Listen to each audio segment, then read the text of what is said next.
ये सोचकर ही हैरानी होती है कि हजारों सालों तक हम इंसान इस धरती पर सिर्फ एक मेहमान की तरह जी रहे थे। हम अंतहीन जंगलों और विशाल मैदानों में बस भटकते रहते थे, जहां हर दिन का सिर्फ एक ही मकसद होता था, किसी तरह खाना खोजना और बस जीवित रहना। लेकिन फिर इतिहास में कुछ ऐसा हुआ जिसने हमारा पूरा वजूद ही बदल कर रख दिया।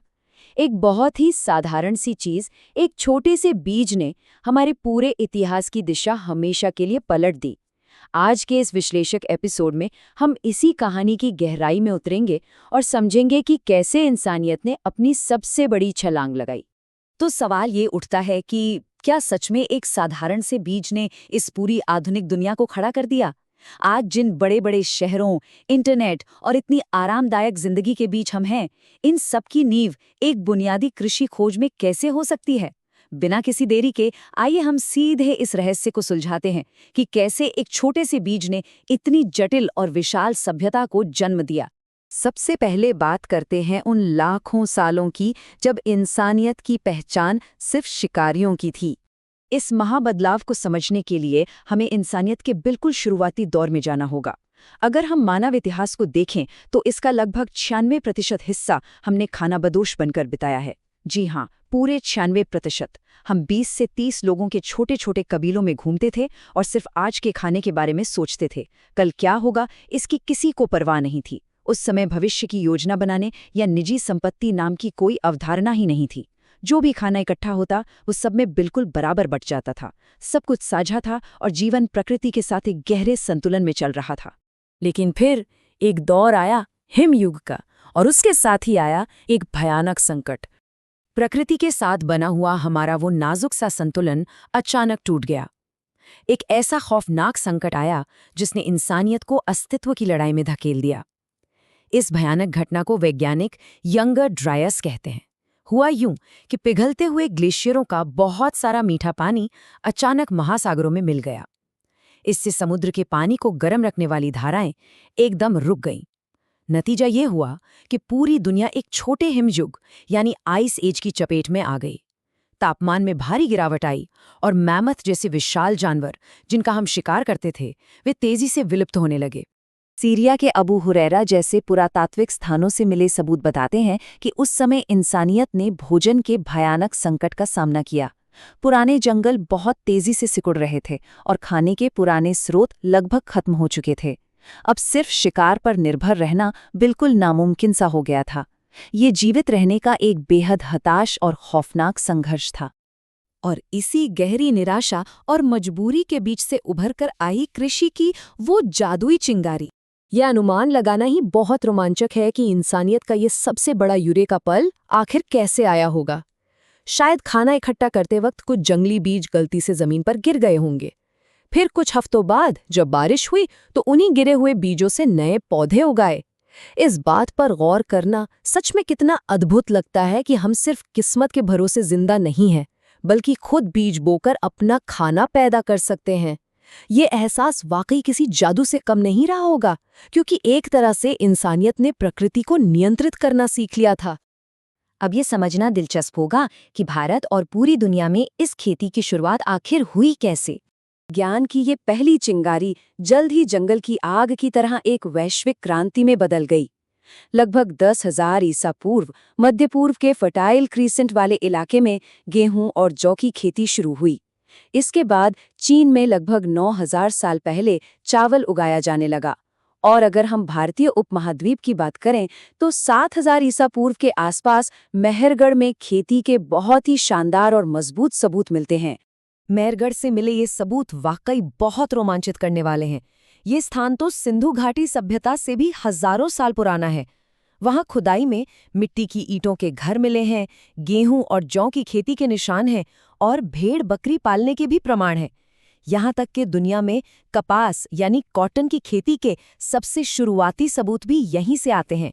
और हाँ, इस नए अनाज को चूहों और नमी से बचाने के लिए मिट्टी के बर्तनों का महान आविष्कार भी इसी दौर में हुआ था। और इसी के साथ नींव रखी गई समाज और सभ्यता की। ध्यान देने वाली बात यह है कि खेती सिर्फ भोजन पैदा करने का एक नया तरीका भर नहीं थी, इसने इंसानियत के जीने का पूरा ढंग ही बदल दिया। और हमें हमेशा के लिए एक जगह बसने पर मजबूर कर दिया। जब खेती से ज़रूरत से ज़्यादा अनाज मिलने लगा, जिसे हम फूड सरप्लस कहते हैं, तो हर किसी को खेत में मेहनत करने की ज़रूरत नहीं रही। इससे श्रम का विभाजन हुआ। कुछ लोग कुम्हार बन गए, कुछ कारीगर और कुछ बुनकर। जब अनाज को संपत्ति की तरह जमा किया जाने लगा, तो उसकी हिफाजत के लिए राजाओं और एक पूरे पदानुक्रम या हायरार्की का जन्म हुआ, और धीरे धीरे इसी जटिल संरचना से हमारे पहले शहर बनकर खड़े हो गए।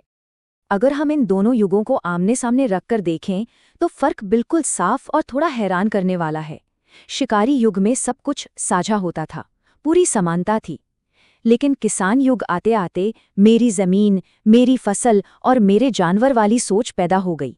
निजी संपत्ति के इस नए विचार ने समाज में अमीर और गरीब के बीच एक बहुत गहरी खाई बना दी, और फिर इसी असमानता को संभालने के लिए सरकारों और संगठित व्यवस्थाओं की जरूरत पड़ने लगी। तो अब यहाँ एक बहुत ही महत्वपूर्ण सवाल उठता है कि खेती एक वरदान थी या हमारी सबसे बड़ी गलती। हम हमेशा से यही मानते आए हैं कि खेती ने हमें विकास दिया और एक स्थायी जीवन दिया, लेकिन क्या इस महान छलांग की कोई बहुत बड़ी और छिपी हुई कीमत भी चुकानी पड़ी? मशहूर मानव विज्ञानी जैरेड डायमंड का एक बड़ा ही चौंका देने वाला सिद्धांत है। वो खेती को मानव इतिहास की सबसे बड़ी गलती करार देते हैं। ये सुनने में काफी अजीब लगता है, लेकिन जब हम इसके पीछे के ठोस तर्कों को समझते हैं तो लगता है कि आधुनिक सभ्यता की असली कीमत पर दोबारा विचार करना बहुत जरूरी है। अगर हम शुरुआती किसानों की तुलना शिकारियों से करें तो एक बहुत ही कड़वी सच्चाई सामने आती है। शिकारी जीवन में हफ्ते में मुश्किल से 15 से 20 घंटे काम करना पड़ता था, जबकि किसानों को सुबह से शाम तक कमर तोड़ मेहनत करनी पड़ती थी। शिकारियों का भोजन विविध और पौष्टिक था, जिससे उनका स्वास्थ्य मजबूत रहता था। इसके उलट शुरुआती किसानों का आहार कुछ गिने चुने अनाजों तक ही सीमित रह गया। नतीजा ये हुआ कि उनका कद छोटा होने लगा, दांतों में सड़न आने लगी और पूरी सेहत में भारी गिरावट आई। और बात यहीं खत्म नहीं होती। खेती के कुछ और भी अत्यंत गंभीर परिणाम थे जिन्हें नज़रअंदाज नहीं किया जा सकता। किसी भी कारण से अगर फसल खराब हो जाए तो उसका सीधा मतलब होता था भयानक अकाल और भूखमरी। एक जगह पर बड़ी आबादी और पालतू जानवरों के करीब रहने से चेचक और इन्फ्लुएंजा जैसी महामारियां फैलने लगीं। जमीन और अनाज जमा करने की होड़ ने लालच को बढ़ाया, जिसकी वजह से संसाधनों के लिए हिंसक युद्ध हुए और गुलामी जैसी क्रूर संस्थाओं ने जन्म लिया। ये एक ऐसा जाल था जिसमें एक बार जनसंख्या बढ़ने के बाद वापस शिकारी जिंदगी की तरफ लौटना बिल्कुल असंभव हो गया था।